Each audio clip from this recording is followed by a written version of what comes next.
a widowed rancher buys an abandoned ranch and discovers two Apache women living there. John Matthews felt the weight of the years pressing down on him as he drove along the dusty road leading to the abandoned ranch he had just purchased. The landscape stretched wide and open, with the sun painting everything in warm shades of orange and gold. For a moment, he let himself breathe in the dry, clean air, a sharp contrast to the stifling sadness that had lingered in his life since his wife's passing. Losing her had left a hollow space in his days. Her laughter, the soft hum of her voice in the kitchen, the gentle way she would brush his hair from his forehead, he missed all of it. It had been months since he had felt a spark of hope, but this ranch represented something new. A second chance, a way to rebuild not only his life but also his spirit. The ranch had not been maintained for years.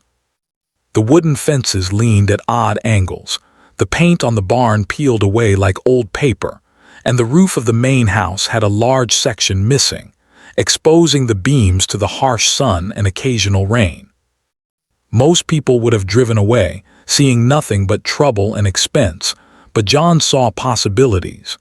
He could see the potential for green pastures, for cattle grazing peacefully under the wide sky, for the creaking porch of a house slowly coming back to life. He could even imagine himself standing in the doorway, feeling a little lighter, no longer carrying the grief that had felt so permanent. As he walked around the property for the first time, John noticed details that others might have missed. The way the wildflowers had begun to bloom near the fence posts, the way the wind played with the tall grass, making waves that seemed almost like water. And then, subtle signs that made him pause, footprints in the dirt near the back of the barn, small, careful impressions that suggested someone had been moving about recently. Smoke curled gently from a chimney that, by all appearances, should have been cold and empty. John froze for a moment, a twinge of unease running through him. He had expected emptiness, silence, and solitude. He had not expected life. Yet the smoke suggested someone was living here, someone who had claimed this abandoned place as their own. Part of him wanted to turn and leave, to hand over the keys and walk away from a problem he did not anticipate. But a stronger part, maybe the part that had survived loneliness and sorrow, urged him forward. Curiosity, mingled with a sense of responsibility, pushed him toward the small cabin at the far end of the property. The cabin was modest but sturdy. Its wood had darkened with age, but it still held a sense of warmth. As John approached, the sound of movement inside made him stop. He stepped slowly, careful not to make a sound that might startle whoever was inside. A door creaked open, and two women appeared, their expressions cautious and alert. They were young, their eyes sharp and intelligent, watching him like animals watching a stranger enter their territory. John raised his hands in a gesture of peace. I didn't mean to startle you," he said softly, his voice careful, respectful. "I'm John Matthews. I bought this ranch. I didn't expect anyone to be living here." The women exchanged glances, their eyes narrowing slightly.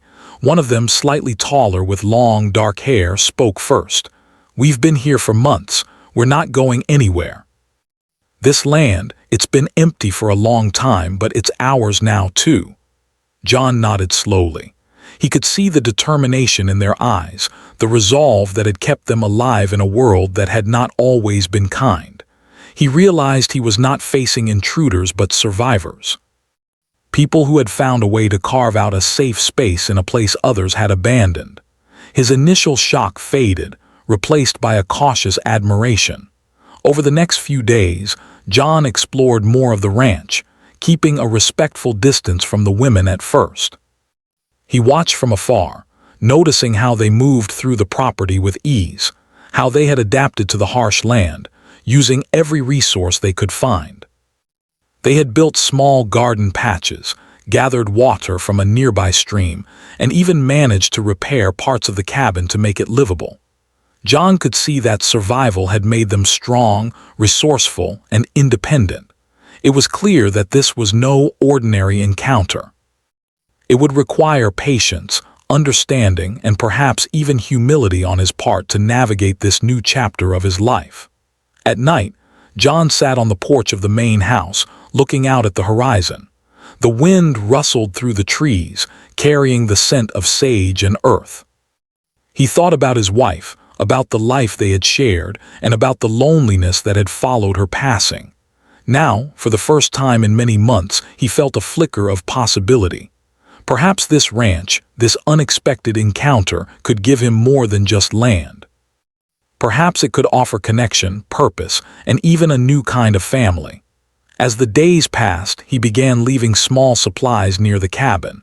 A few cans of food, some fresh bread, basic tools, small gestures to show goodwill without imposing. He didn't know if the women trusted him yet, but he hoped that actions would speak louder than words. Slowly, he started to introduce himself in small ways, speaking about the ranch, about its history, and about his hopes for bringing life back to it.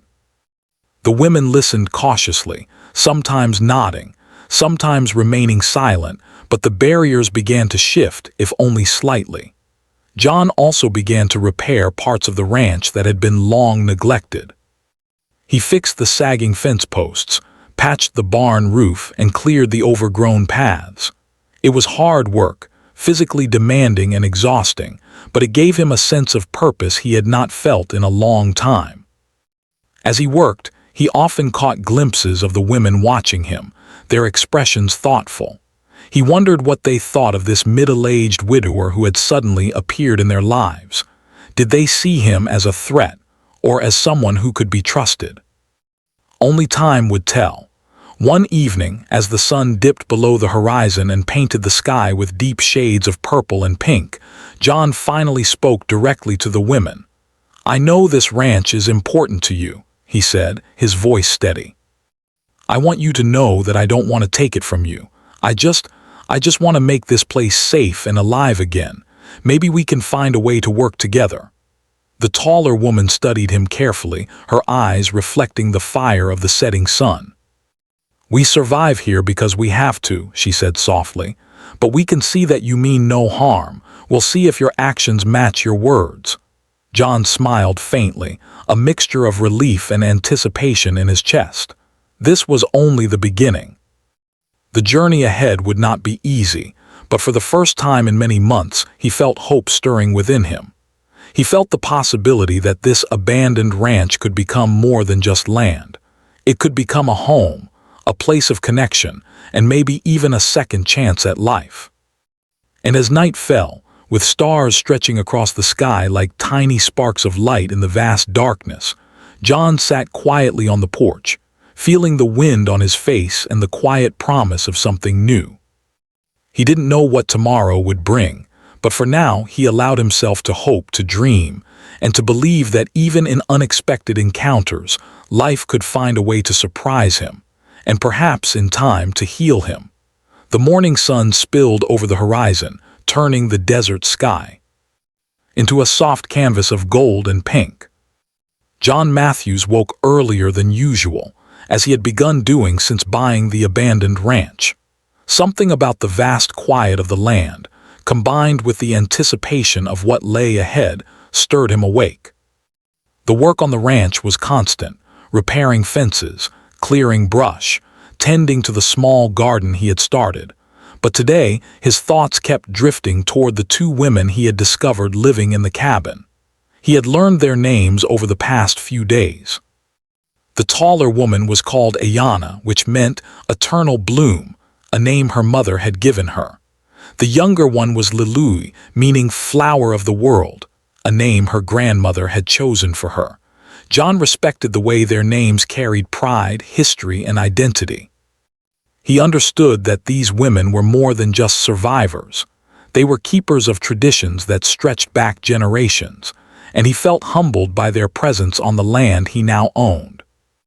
After a simple breakfast of eggs and bread, John packed a small basket with some fresh vegetables, flour, and a few jars of honey he had bought from a neighboring town.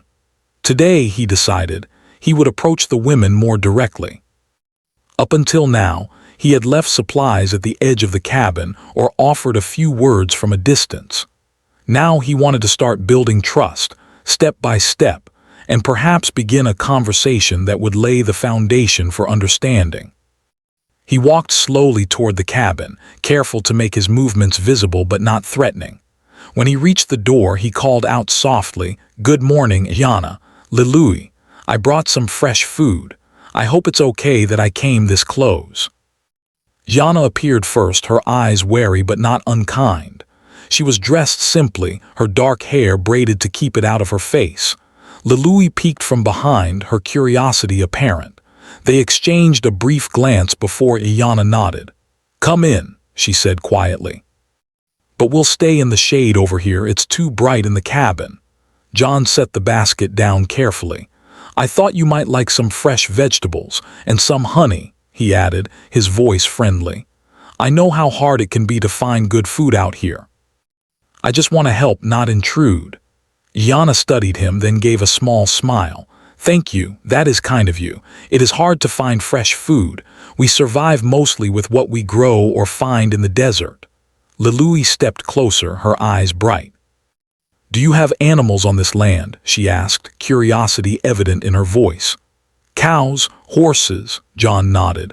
"Not yet, but I plan to. That's part of why I bought the ranch. I want to bring it back to life, make it a place that can sustain itself. And I hope, maybe you both can help if you want." He paused, unsure how this offer would be received. "I don't want to force anything. I just think it could be good for all of us." The women exchanged another look. This time there was a hint of amusement in Lilui's expression. "You are a stranger here," she said softly, "and yet you talk as if you belong. That is unusual." John laughed quietly, a little embarrassed. "I suppose it is, but I hope that over time I can belong too. That's why I came closer today. I want us to understand each other." The conversation continued gently, each person speaking with care. John asked about their life on the ranch, how they had managed to survive alone, and what challenges they faced. Yana spoke of finding water in hidden streams, building shelter from the old cabin's broken beams, and learning to read the land like a map. Lilui added stories of tracking small animals for food, collecting herbs for medicine, and learning from the wind and the weather. Every word revealed skill, intelligence, and resilience. John listened intently, realizing that these women had created a life in isolation that many could not even imagine. As days passed, John made a habit of visiting the cabin each morning. Sometimes he brought food, sometimes tools, and sometimes just conversation. Slowly, trust began to grow. He learned that Ayana had lost her parents when she was young, leaving her to care for Lilui, her younger cousin. They had relied on each other, becoming inseparable through necessity. John felt a pang of admiration. Their bond was strong, rooted in love, loyalty, and survival. The women, in turn, began to observe John more closely. They noticed how he worked tirelessly, how he repaired fences with care, how he spoke gently to the land as though it were alive. They saw that he mourned, yes, but he also hoped and dreamed. Over time, small gestures became exchanges. Jana showed him how to find water in unlikely places and how to read the clouds to predict rain. Lilui taught him about the plants growing wild on the ranch, the ones that were edible, the ones that could be used for medicine, and the ones that could be dangerous. John was a quick learner, but he also understood the importance of listening. He realized that this was not just survival, it was a way of life that required respect and attentiveness. One afternoon, as the sun hung high and the desert seemed to shimmer in heat, John offered to help repair the cabin roof. "I know it's not perfect," he said, "but I can help make it stronger. It will keep you safe if a storm comes." Jana hesitated, glancing at the beams that were warped and old. "It is kind of you to offer. We are used to managing on our own, but we would welcome your help. It may take time to trust fully, but this is a good start." Together, they worked carefully, passing tools and supporting each other.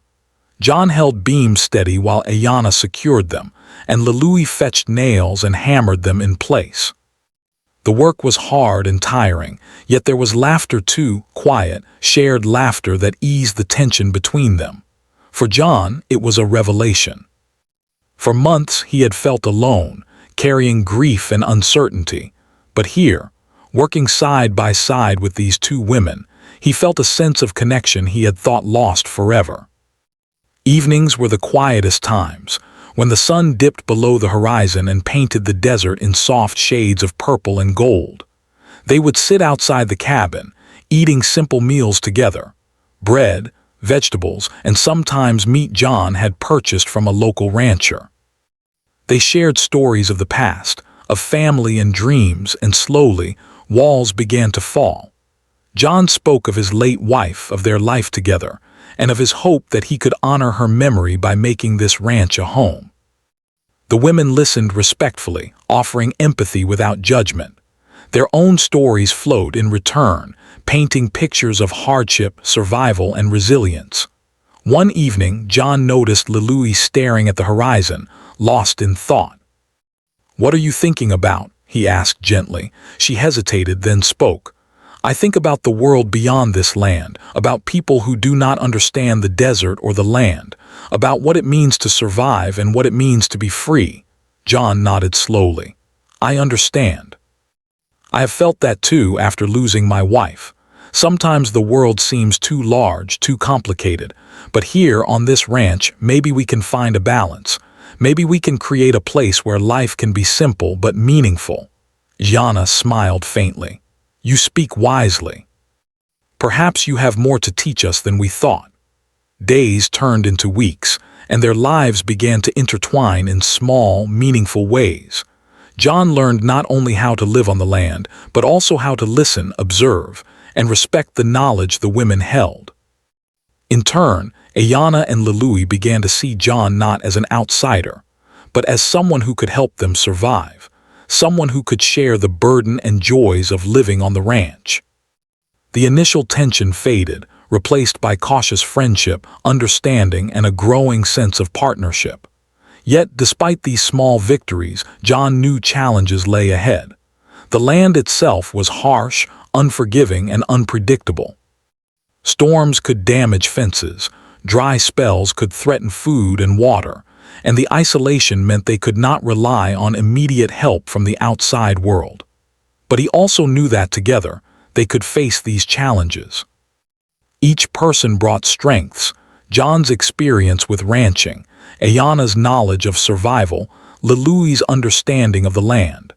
Together, they began to imagine a future where the ranch was not just a place to live, but a place to thrive. By the end of the second month, John felt a transformation within himself. The grief that had shadowed him since his wife's passing no longer felt like a constant weight. Instead, it had softened into a quiet memory, a part of him that reminded him of the life he had once loved and the new life he was building now. The ranch was beginning to look alive again. Fences stood straight, the barn roof was repaired, and small plots of vegetables and herbs flourished. More importantly, the cabin felt lived in not just by Ayanna and Lalui, but also by John. Their lives had begun to intersect in ways that neither he nor the women could have predicted. As the sun set one evening, casting a warm glow over the desert, John stood with Ayanna and Lalui at the edge of the property. The wind stirred the tall grass, carrying with it the scent of sage and earth. John looked at the two women and realized that this unexpected encounter had already changed him. He was no longer a lonely widower drifting through life.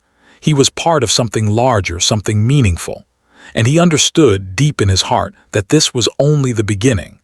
The ranch, once abandoned and silent, was now a place of life, of learning, and of quiet hope. And as the three of them stood together, watching the sun disappear behind the mountains, John felt for the first time in many months that he was exactly where he needed to be. The days on the ranch had begun to take on a steady rhythm. John Matthews woke with the sun, tending to the fences and preparing the land for future livestock, while Iana and Lilui moved gracefully through the property, teaching him the skills that had kept them alive for so long. Each day brought small victories, a fence repaired, a patch of garden flourishing, or a new path cleared through the brush. But life on the ranch was never without challenge.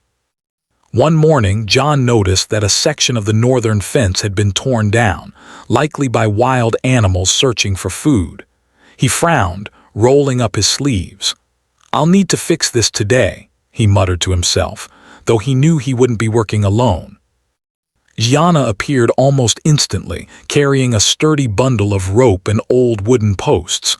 "You will need help," she said quietly, her dark eyes assessing the damage. "This fence will not last another night if it is not repaired properly." John nodded. "I know. I appreciate your help. I could do it alone, but it will be faster with both of you." Together, they worked in silence at first, each person focused on the task at hand. Lilui hammered nails into the new posts, while John and Gianna steadied the wood and tied it tightly with rope. Sweat ran down their faces in the harsh morning sun, but there was a sense of accomplishment in the work. Even the land seemed to respond. The grass swayed in gentle waves as if approving their efforts. During a brief pause, John sat on an old log, wiping his brow. "You've survived out here for months alone," he said. "I can only imagine how difficult it must have been." Gianna sat beside him, her expression thoughtful. "It was not easy. Every day was a challenge, but we had each other. We learned how to read the land, how to find water, how to avoid danger, and we survived. That was the most important thing." Lilui added softly, "We did not have much, but we had freedom. Freedom to make our own choices, to live as we needed. That was worth the struggle."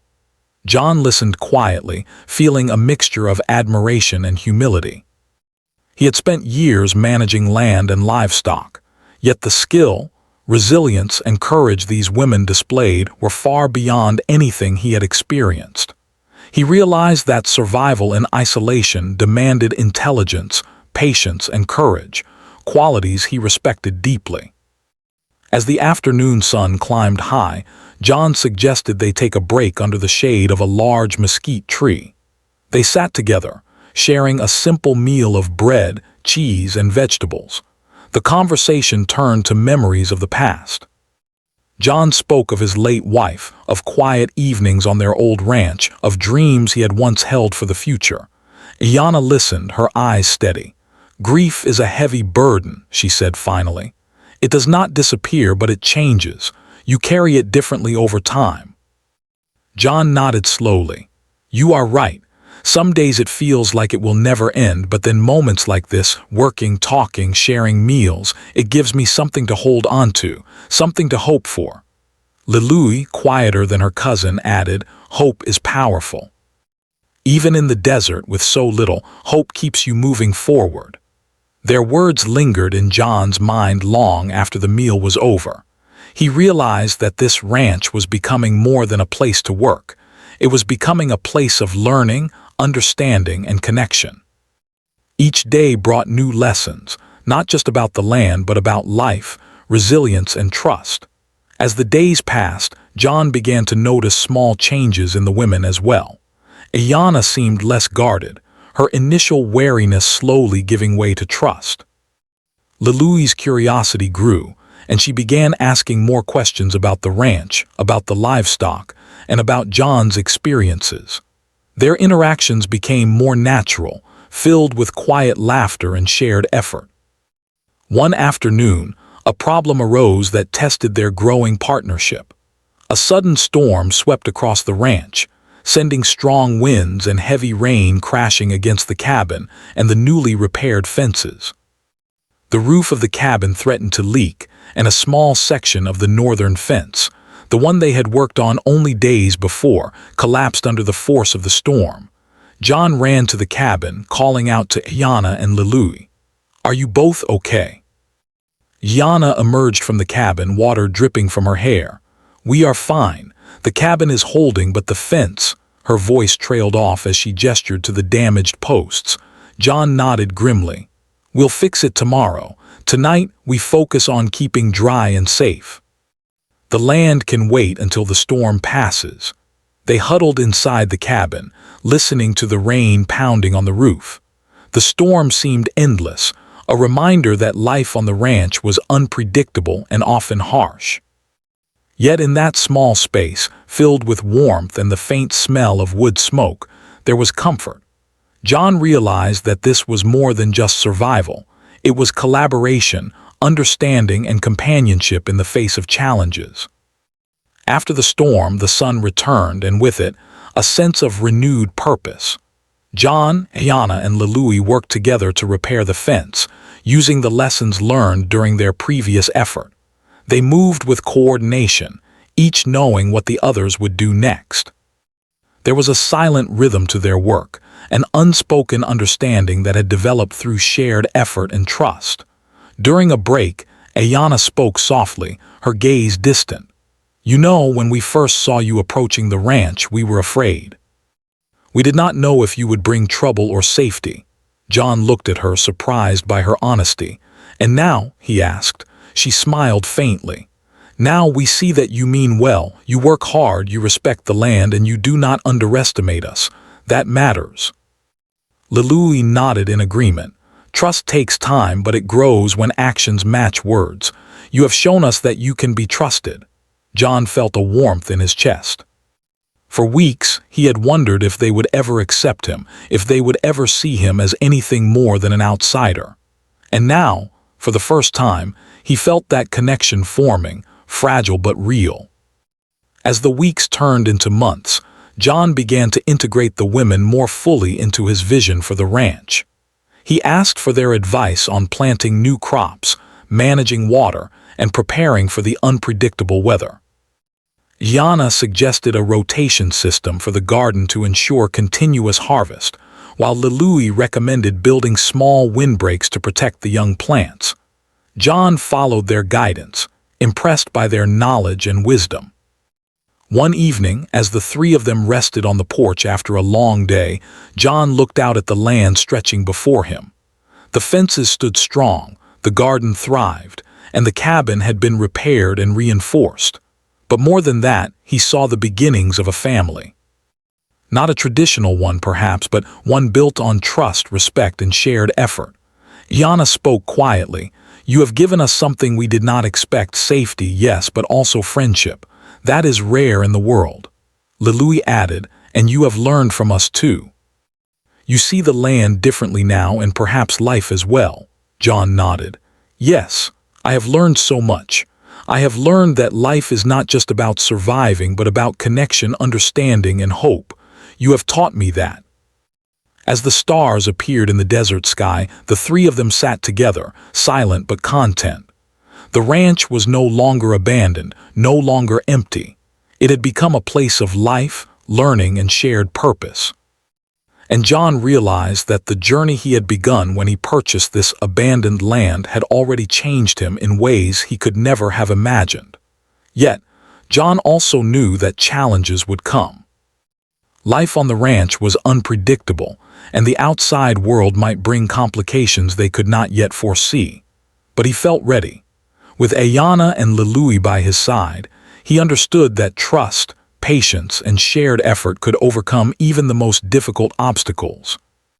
And so, as the cool night air settled over the desert, John looked at the two women and silently promised himself that he would do everything he could to protect this fragile new family they had formed together.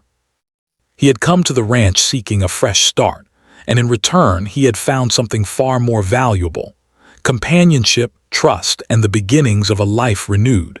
Spring had arrived at the ranch, bringing with it warmer days, longer sunlight, and the promise of new growth.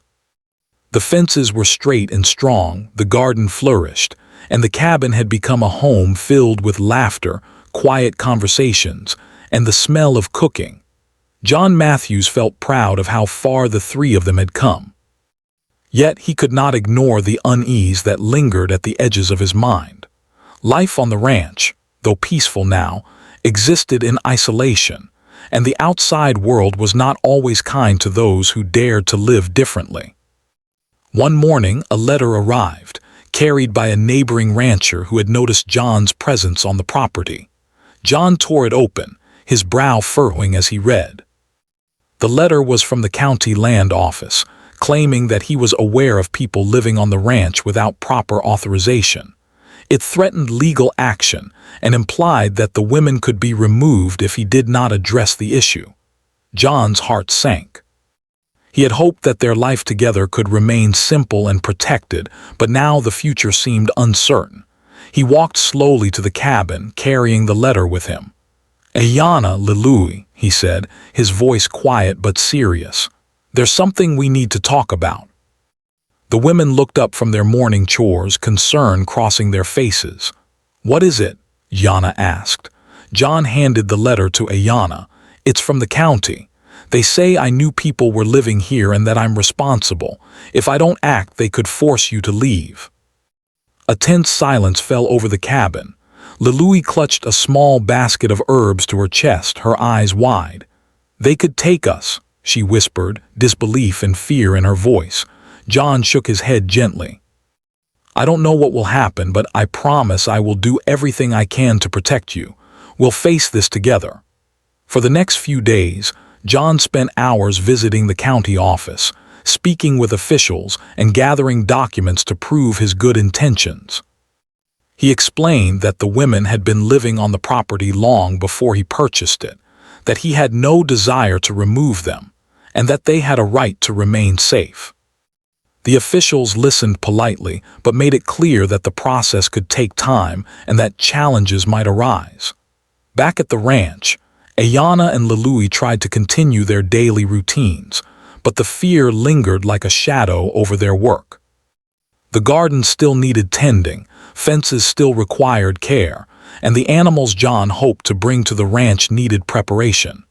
Yet, each task felt heavier, burdened by the uncertainty of their future. One afternoon, as John repaired a section of fence near the western pasture, Ayana approached him. "Do you think they will let us stay?" she asked quietly. John paused, wiping sweat from his brow. "I don't know," he admitted, "but I do know that I will not give up. I will fight for you, for this ranch, and for the life we have started to build." Lilui joined them, her voice firm despite her fear. "We will help too. We cannot sit and wait.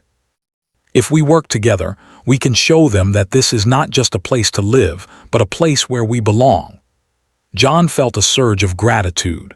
Their courage, even in the face of uncertainty, reminded him why he had chosen to step into this unexpected life. They were strong, resourceful, and determined, qualities that mirrored his own resilience. Together, they formed a plan to make the ranch appear well-maintained and thriving, to demonstrate that this land was not abandoned or neglected, but a place of life, care, and purpose. They worked tirelessly. Fences were repaired and reinforced, the garden was pruned and organized, and the cabin was cleaned and improved.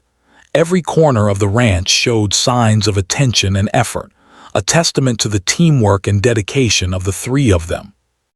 John also began documenting their work, taking photographs and keeping a detailed journal of daily activities, so they could present clear evidence to the county office if needed.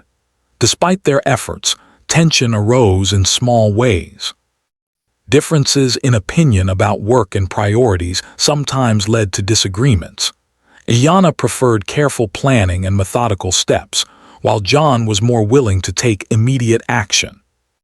Lilui, still young and eager to prove herself, occasionally acted impulsively, attempting tasks beyond her skill level. Yet, rather than letting these differences create lasting conflict, they used them to learn from one another. John learned patience from Ayana, while she appreciated his initiative. Lilui gained guidance from both, learning to channel her energy more effectively. One evening, after a long day of work, they sat together on the porch, watching the sun set over the desert. John spoke softly, almost to himself. "It's strange. I bought this ranch to escape loneliness, to start over. I never imagined it would bring me such challenges or such friendship." Yana smiled faintly. "Life has a way of surprising us." Sometimes the hardest days teach us the most. Louie leaned against John's shoulder, her voice quiet but certain. And sometimes, the people you meet in unexpected places become your family. The words settled over John like a warm blanket. He realized that the bond they were forming was stronger than fear or uncertainty. It was built on trust, respect, and shared effort, and it could withstand external challenges if they faced them together. As the county process continued, John began to notice the subtle ways in which the women had changed his perspective. He saw the land through their eyes, understanding its rhythms and secrets. He learned to listen to the whispers of the wind and the patterns of the clouds, skills that had been second nature to Ayanna and Louie, but were new to him. These lessons enriched his life, making him feel more connected to the ranch and to the women he had come to care for deeply. One day, a neighbor stopped by, curious about the changes on the ranch. He had watched the property from a distance and was impressed by the improvements. "You've done a lot here," he said to John, "and I see you're not alone. Who are your friends?" John introduced Ayanna and Louie carefully, explaining their story briefly. The neighbor listened, nodding thoughtfully. "It takes courage to live this way," he said finally. "It's not easy, but it seems you found a way to make it work. I respect that." The encounter was a small victory. It reminded John that, despite bureaucracy and challenges, there were people who could see the value in their lives and efforts. It also reinforced the importance of the community's perception in protecting Ayanna and Louie's right to stay. Weeks later, John received a call from the county office. A meeting was scheduled to review the case. John prepared carefully, bringing his journal, photographs, and a clear plan for how the ranch was maintained and how the women contributed to its upkeep. He explained that their presence was not only legal but beneficial, that the land was thriving under their care, and that forcing them to leave would be cruel and unnecessary.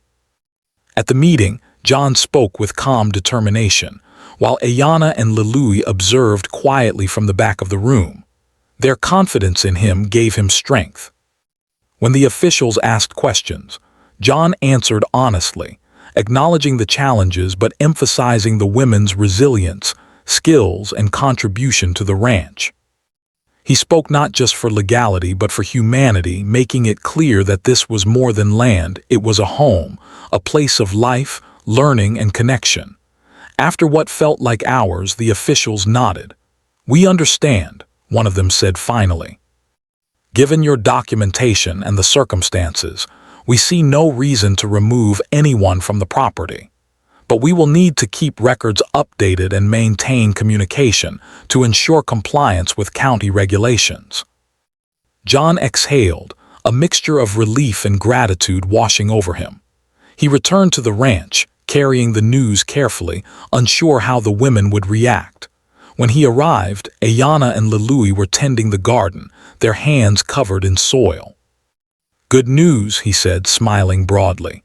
Ayanna looked up, her eyes cautious but hopeful. "And they won't remove you. The ranch can stay as it is. We just need to keep proper records." Louie's eyes widened, and she threw her arms around John in a spontaneous hug.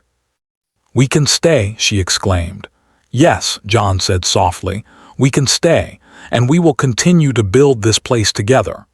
The three of them stood there for a moment, letting the relief and joy sink in. The ranch was more than land, more than fences or gardens. It was their home, their sanctuary, and the foundation of a life they had chosen to create together. That night, under a sky full of stars, John sat with Ayanna and Louie on the porch, feeling a sense of peace he had not known for years.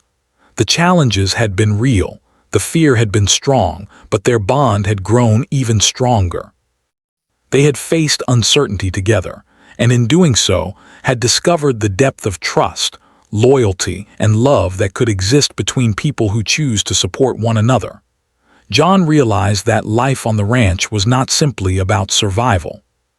It was about connection, resilience, and hope. It was about building something meaningful with those who share your journey.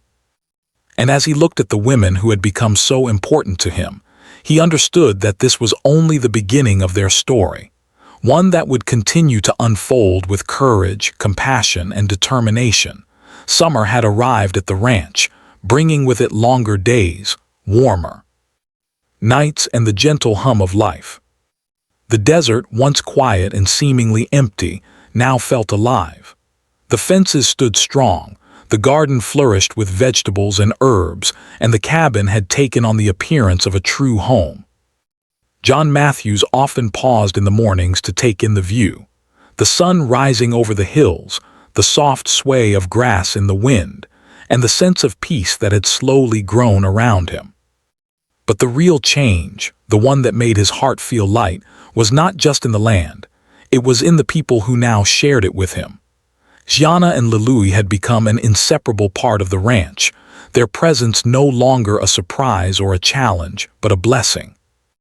Gianna moved through the garden and pastures with quiet authority, her knowledge of the land guiding each decision. Louis, energetic and observant, ran errands, tended the animals, and experimented with small improvements, learning quickly from both John and her cousin. Together they had created a rhythm, a harmony of work, laughter, and quiet conversation. John watched them one morning as they worked near the vegetable patch. Gianna was carefully pruning tomato plants, while Louis carried fresh water to the new seedlings. Their movements were efficient but graceful, a testament to the skill they had honed over months of living off the land. John felt a deep sense of pride, not just in the ranch itself, but in the women who had transformed it from a place of abandonment into a thriving home. He began to reflect on how far they had all come. When he first bought the ranch, he had been a lonely widower, unsure of his purpose and carrying the weight of grief. Gianna and Louis had appeared unexpectedly, two young women surviving on their own, wary of strangers but fiercely independent. At first, their presence had been a surprise, even a challenge. But through patience, trust, and shared effort, they had formed a bond stronger than any of them could have anticipated. As the weeks turned into months, the ranch began to attract attention in subtle ways. Neighbors who had once eyed the property with suspicion now waved as they passed, impressed by the life and care that had been restored. John sometimes found himself smiling quietly when he saw a local family stopping by to admire the garden or watch the animals graze. The ranch was no longer isolated. It had become a place of connection, a quiet example of cooperation and respect. One afternoon, John suggested they expand the garden to include more crops and even small fruit trees. "We've done well so far," he said, spreading his hands to indicate the land, "but I think we can do more. We can make this ranch not just survive, but truly thrive." Gianna looked thoughtfully at the soil and sun, then nodded. "Yes, there is enough space and the land is ready. If we plan carefully, we can grow more than we need and even share with others." Louis clapped her hands in excitement. "I can help. We can plant corn and squash, maybe even melons. We can make this place abundant." John smiled, feeling a surge of hope. For the first time in many years, he felt that their future was limitless.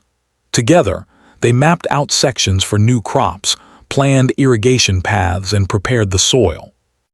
The work was demanding, but it was satisfying, filled with the knowledge that each effort would bear fruit, literally and figuratively. Beyond the physical work, life on the ranch had also deepened emotionally. John had grown close to both women in ways that words alone could not capture. He saw Gianna's quiet strength and her ability to adapt to challenges with grace, and he admired the wisdom that seemed beyond her years. Louis's energy and curiosity reminded him of the joy of learning and discovering new things, qualities he had nearly forgotten in the routine of his earlier life. Together, they had created a family, unconventional perhaps, but rooted in trust, care, and shared purpose. One evening, after a long day of planting and repairing fences, they sat together on the porch, sharing a simple meal. The sun dipped below the hills, casting long shadows and painting the sky in hues of pink and orange. John looked at the two women and felt a deep sense of gratitude. "You've changed my life," he said softly. "I came here hoping for a fresh start, and I found so much more. I found friendship, hope, and family." Iana smiled, her eyes reflecting the fading sunlight. "And you've changed ours," she replied. "Before you came, we lived in fear and isolation. Now we have safety, guidance, and someone to share the land with. You've made this place a home." Lilui leaned on John's shoulder, her voice soft but full of meaning. "We belong here together. The ranch is ours too, in every way that matters." John felt a warmth in his heart. He realized that the journey they had taken, from surprise encounters and cautious trust to shared challenges and victories, had forged bonds that were unbreakable. The ranch was no longer simply a plot of land. It was a symbol of resilience, cooperation, and the power of human connection. As summer deepened, they began to explore ways to make the ranch even more productive. John introduced plans for a small herd of cattle, while Ayana suggested rotational grazing to preserve the land. Lilui experimented with new planting techniques, careful to observe the land and weather patterns. Each idea was discussed, adjusted, and implemented together, creating a dynamic and thriving environment where every contribution mattered. One morning, as John prepared the land for new crops, Ayana approached him with a small bundle of papers. "I thought it would be good to document everything we've done," she said. "The gardens, the repairs, the animals, not only for ourselves but in case others need to understand how we've maintained this ranch." John nodded approvingly. "That's a good idea. It shows that we've worked hard, and it might even inspire others to respect the land and the people who care for it." Lilui, curious as ever, peered over the papers. "We can make a journal," she said, "with drawings and notes. It will be our story, and everyone can see how much we've done together." They spent the afternoon compiling records, making sketches of the garden layout, and noting their daily activities. It became more than documentation. It was a way to celebrate their journey and achievements, to recognize the growth of both the land and their relationships. Evenings were reserved for quiet moments. Sometimes they would sit on the porch in comfortable silence, watching the sun set. Other times, they would share stories from their past, memories of loved ones, or dreams for the future. John spoke often of his late wife, honoring her memory while also acknowledging that life could continue and even flourish in unexpected ways. Iana and Lilui shared their own histories, teaching John about Apache traditions, the value of the land, and the strength of family ties. Through these shared moments, John came to understand something profound. Home was not defined solely by walls, fences, or roofs. Home was created through trust, care, shared effort, and the bonds formed between people who choose to support one another. And on this ranch, home had grown in the desert, against the odds, in the hearts of three unlikely companions. As summer turned to early autumn, the ranch was thriving. Crops grew tall and healthy, the cabin remained sturdy and inviting, and the fences held strong against the occasional storm. The animals John had introduced thrived under the care of the three of them, and the garden produced more than enough to sustain their needs. The once abandoned property had transformed into a haven of life, care, and hope. One crisp evening, as the stars began to appear across the desert sky, John stood with Ayana and Lilui at the edge of the property. The air was still, carrying the scent of sage and freshly tilled soil.